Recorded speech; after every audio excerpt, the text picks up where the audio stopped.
Okay, alright. Hi and welcome back to our educators. Okay, ini video untuk uji kredit 1.2. Okay, soalan pertama, apakah dimaksudkan dengan kaedah saintifik? Okay, so saya dah beritahu kat you. Kalau you buat nota, you tahulah. So, jawapan dia, kaedah sistematik yang diguna pakai oleh ahli sains atau para penyelidik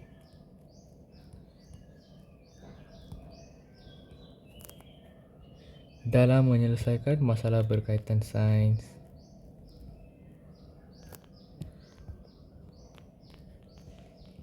Selesaikan berkaitan sains. Okey. Mengapakah kaedah saintifik penting dalam bidang kimia? Kenapa dia penting? Sebab dia boleh membantu ahli sains atau para penyelidik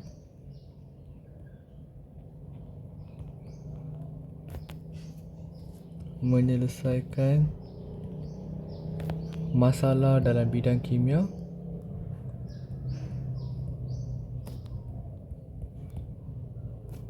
dengan lebih sistematik.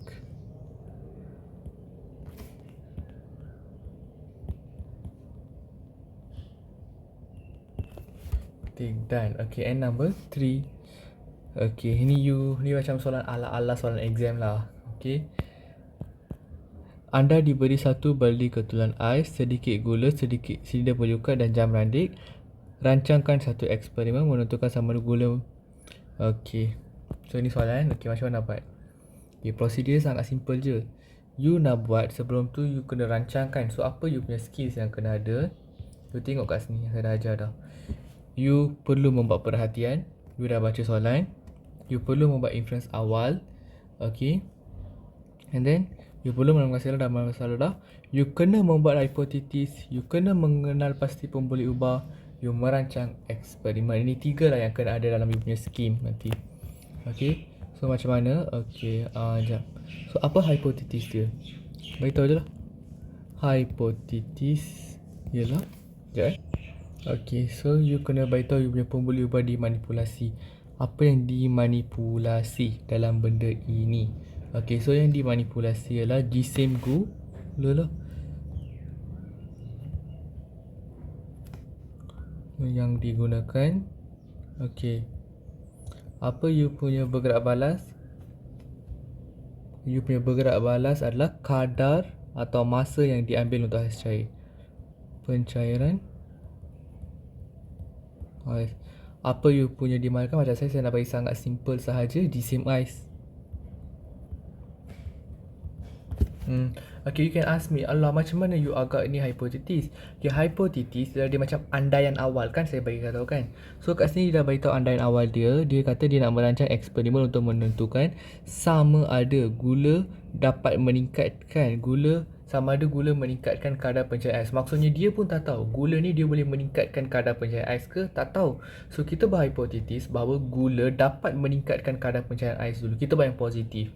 So kita kata okay, so kita buat dulu hipotesis. Okay, apabila kita tambah gula banyak, dia akan bagi ais lagi cepat melebur. Tu kita punya hipotesis, kita punya andaian awal. Okay, so based on hipotesis baru kita boleh buat pemboleh ubah. So pemboleh ubahnya kita dah buat. Apa yang dimanipulasi dalam isu ni? Kita kata gula kan. So kalau kita tambah gula sikit, mungkin masa dia lagi lama. Kalau kita letak gula banyak, masa dia lagi cepat, lagi singkat. So itu yang dimanipulasi. Kiranya jisim gula yang you masukkan dalam baldi untuk bagi ais tu mencair. Faham? And bergerak balas, you nak tengok apa? You nak tengok ais tu cepat cair ke atau lambat cair kan? Lambat melebur. Bukan cair, melebur. Term dia kena betul. Lambat melebur ke cepat melebur. So, you nak tengok kadar pencairan ais atau kadar atau masa yang diambil untuk ais melebur. Saya lebih suka yang kedua. Masa atau tempoh masa yang diambil oleh ais untuk melebur. Okay, tapi kat sini saya buat kadar pencairan ais lah. Dia up to you. Okay, tapi bagi you punya penyertaan extremely clear, baru best. Pemboleh ubah dimalahkan apa yang constant. Macam saya nak kata gisim ais lah yang constant. Kalau tak nak, you katalah jenis gula yang digunakan. Okay, mungkin setengah gula halus, ada setengah gula macam agak besar sikit size dia. Okay, and then now you kena beritahu procedure. So bagi tahu lah procedure dia. You kena guna semua alat tau yang dia bagi. So you tengok dulu semua alat dia. Dia bagi silinder penyukat, jam landik, semua tu kan. Okay, so saya nak guna dengan silinder penyukat. Sukat 200 gram ketulan ais. You nak bagi extra pun boleh. Ketulan ais. Dan dimasukkan ke dalam baldi. Okay, sebab dia kata dia masukkan ke dalam baldi kan. Okay, so kat sini saya dah already guna silinder penyukat out. Baldi pun saya dah guna. Baldi pun saya guna out lah. Okay, tinggal sedikit gula kan. Okay, so letakkan baldi. Okay, letakkan baldi di tempat yang teduh.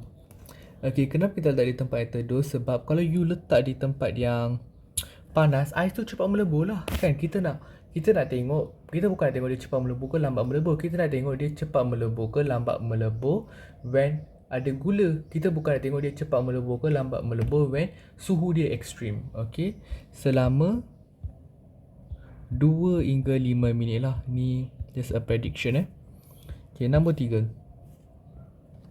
So sukatkan air yang terhasil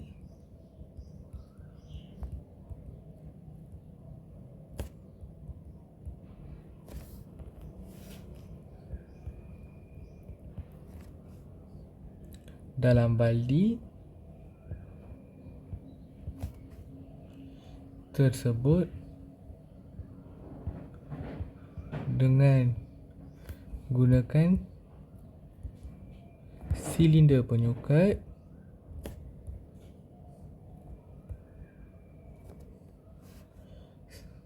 selepas 2 hingga 5 minit tu,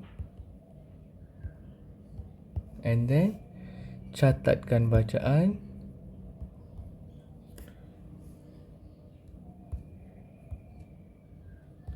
di dalam jadual.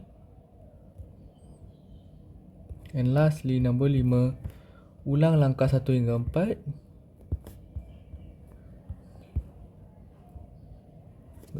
dengan gunakan jisim gula.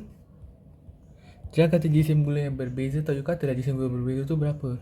Jisim gula 10 gram, 30 gram dan 50 gram. Kau nak tak 10, 20, 30, 40, 50 pun up to you lah. Okay, maksimum sampai 50 lah better kan. Okay, so ini je jawapan untuk soalan ni, jawapan lengkap. Okay, so I hope dah clear right now dengan semua explanation saya bagi. Meet you in next video untuk subtopic 1.3. Okay, so bagi yang nak screenshot jawapan ni, bolehlah screenshot sekarang sebab saya dah bagi dalam mode yang paling clear. So please screenshot and make use of the answers. Don't copy the answers bulat-bulat. You just baca, buat, semak and tulis jawapan betul yang saya dah bagi ni. Okay, thank you, bye bye.